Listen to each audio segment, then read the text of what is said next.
Fort Bragg, NC, the long-awaited sentencing of Army Sergeant Bowe Bergdahl was delayed Monday after a legal battle erupted over the word but in President Donald Trump's most recent remarks about the case.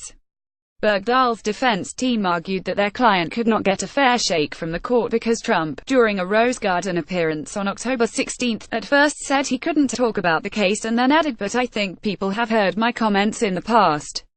Trump has described Bergdahl as a dirty, rotten traitor and called for the 31-year-old Idaho native to be executed by firing squad or thrown from a plane minus a parachute. The defense showed footage of Trump talking last week and video from December 2015 when then-candidate Trump lambasted Bergdahl and the deal that got him sprung from the Taliban. Prosecutors argued that Trump in the Rose Garden was trying to distance himself from his campaign trail comments and that the bergdahl undermined that attempt. Cole, Jeffrey R. Nance, the military judge who holds Bergdahl's fate in his hands, said he had a hard time buying the prosecutor's argument. Nance said Trump's most recent comments were the equivalent of the president saying, "I shouldn't comment on that, but I think everyone knows what I think on Bowe Bergdahl. And what Trump thinks is key because as commander-in-chief, he is Nance's boss and it of the prosecutors." Related, Bowe Bergdahl says returning to U.S. was as tough as captivity. Nance said there is a vital public interest in maintaining confidence in the military justice system and the public is going to be influenced by context. Before concluding the 59-minute proceeding and recessing the court until Wednesday, Nance also offered Bergdahl the chance to withdraw his guilty plea.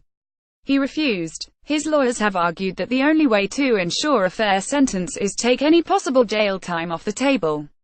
Nance, who has wide latitude over sentencing, could jail Bergdahl for life. The issue of Trump's campaign trail comments came up last week when Bergdahl entered his guilty plea without striking a deal with prosecutors, leaving his sentence up to Nance. Bergdahl's lawyers argued Trump's remarks while running for office made a fair trial impossible because as commander-in-chief, everybody involved in the trial answers to him. Nance said Trump's comments were disturbing and disappointing but did not constitute unlawful command influence because they were uttered before he was elected. Related, Trump criticism of Bergdahl is disturbing. Judge says Bergdahl fell into Taliban hands after he vanished on June 30, 2009, from a post in the remote Paktika province. He had set off with the intention of reaching other U.S. Army commanders and blowing the whistle on what he considered misconduct in his unit. But his decision to walk sparked intense search and rescue missions during which some service members were seriously injured. At the time, I had no intention of causing search and recovery operations, Bergdahl said. I believed they would notice me missing, but I didn't believe they would have reason to search for one private. For the next 5 years, Bergdahl was tortured and abused and forced to spend long stretches of time in solitary confinement, including 3 years in a metal cage. He was released in 2014 in a prisoner swap for which President Barack Obama was roundly criticized by Trump and the Republicans. Bergdahl's lawyers have repeatedly urged Trump, who received 5 deferments during the Vietnam War and has never served in the military, to butt out of the case. In an interview on Sunday with the Sunday Times, Bergdahl shrugged off Trump's taunts. He's a politician, Bergdahl told the Sunday Times, but I know I can't convince the people who say, just string him up and shoot him. So you just move on.